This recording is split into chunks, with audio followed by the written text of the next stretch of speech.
各位朋友，美国確實被伊朗給打怕了啊，這個就是字面意義上的。這個美國呀，不是在伊朗又動手了嗎？說這個伊朗在這個海峽裡布雷，他們呢對伊朗的小艇發起了打擊，結果伊朗呢直接就攻擊了美國的这个輪船，結果美國起飛戰鬥機去轟炸這個兩岸的基地去了，結果伊朗發射了一枚導彈，直接又打向了那個美軍的基地啊。在這場這個爭鬥中呢，美國確實是沒占便宜，而且傳來的最新的消息是，伊朗的那枚導彈還神準，炸傷了5個美軍，還有美國的軍火商。那軍火商有幾個他沒說，是吧？還有一個消息傳來，說彭博社證實了，在伊朗擊落美軍 F-15的是用的中國的肩扛導彈。美國這次呀，沒占到任何便宜，還賠了。美國呢，是重新定義了什麼是自衛，什麼是停火。停火期間呢，他突然又對伊朗動手了。美軍的發言人呢，還振振有詞，說美軍在伊朗南部實施了自衛打擊，旨在保護我方的部隊，免受伊朗軍隊構成的威脅。美國的什麼中央司令部將繼續捍衛我方部隊，同時在當前的停火期間保持克制。這全世界的網友說，你說的這就不叫人話呀啊！雙方都同意停火，但美軍突然發動了進攻，美方還說我遵守了停火協議，你說的不叫人話呀！美軍振振有詞，我這是自衛打擊，自衛啊！好家伙，這權力的遊戲呀，從來不需要觀眾的掌聲，他只在乎誰在改寫劇本。那美國耍起橫來了，伊朗怎麼辦呢？伊朗向科威特的美軍基地發射了導彈，伊朗也不是善茬啊，反正是當美軍第二次發動自衛襲擊以後，那不是自衛反擊啊，自衛襲擊以後，伊朗毫不猶豫地向科威特的美軍基地發射了導彈。雖然美國宣稱成功的攔截了伊朗的導彈，但是彭博社最新的披露說，美軍的損失那是相當的。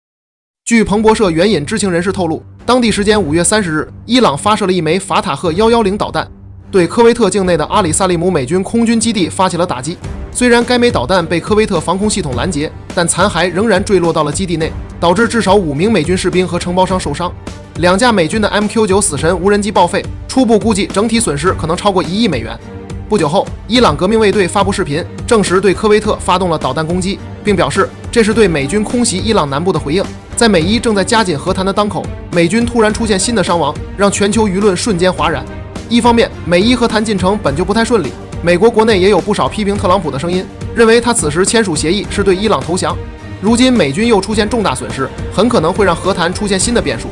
另一方面，導彈殘骸的建設傷害能夠精確損毀高價值無人機，還導致人員傷亡，也暴露了美軍前沿基地的脆弱性，以及美國在中東地區的力竭。尤其是薩利姆空軍基地是美國在中東的關鍵樞紐之一，常年部署有偵察、打擊等多種型號無人機及配套人員，結果卻沒能完全消除殘骸威脅，讓人不禁懷疑美軍在中東的防護能力已經出現了大面積空白。現在全球正在緊盯美國下一步的反應，是要立刻對伊朗展開報復，還是全當什麼都沒發生一樣接着和談，就看特朗普要如何選擇了。這個殘骸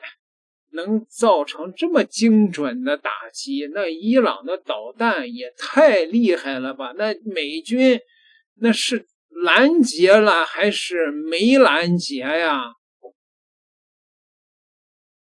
戰場真真假假，為了鼓舞士氣，避免麻煩，反正自己的成果一般都會大肆美化，自己的損失通常會被各種潤色，但損失就是損失，人教人教不會，事教人一教就會呀。我們看到這次自衛襲擊以後呢，美國的軍事行動似乎又暫緩了，又是更多的輿論攻勢，或者是對民用船只撒氣了。特朗普又提出了新的條件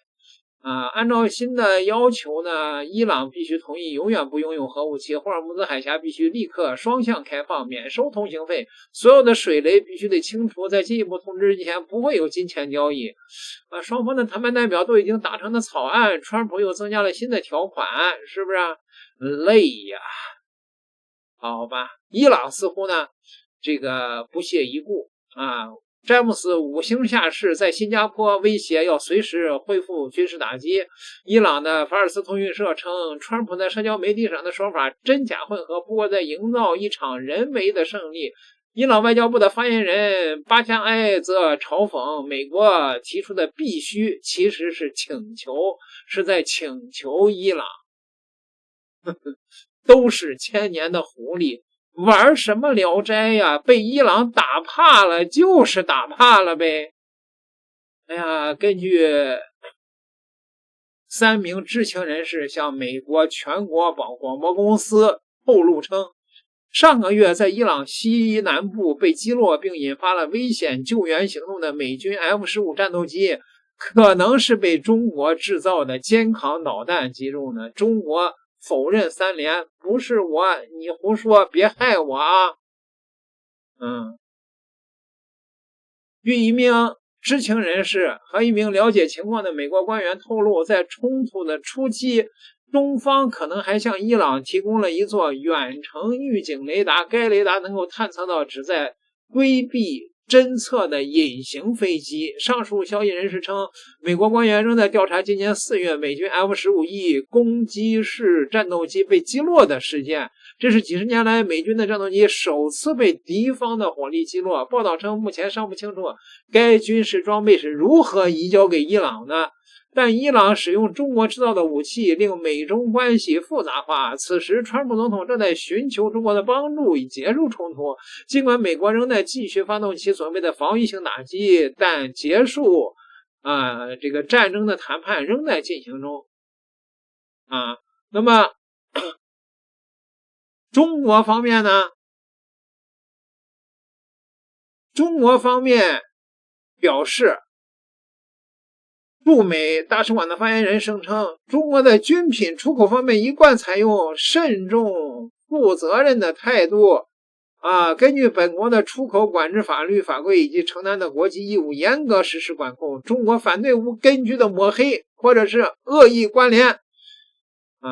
外交部的发言人也說了同一句話，我們反對無根據的抹黑。不是，那有人說，這到底是不是中國的肩扛導彈呢？問題是美國現在也沒拿出證據來，只是川普的一句話而已那川普說他是被肩扛式導彈擊中的，這種武器長約7英尺，重約40磅是一種廉價有效的擊落低空飛行飛機的武器。但是川普也沒有說這是中國的導彈呢。那即便是有中國的肩扛導彈落入了伊朗的手中，你也不能證明是中國提供給伊朗的，因為中國出口型的肩扛式導彈哪個國家都能買，好多個國家買了以後再流入伊朗，那就不干中國什麼事兒了。反正是美國，大家都知道，在這場跟伊朗的衝突中越打越拉胯，讓大家看清了這個霸權主義者的底褲都沒了的這個現實了。來點個訂閱吧，咱們下期再聊。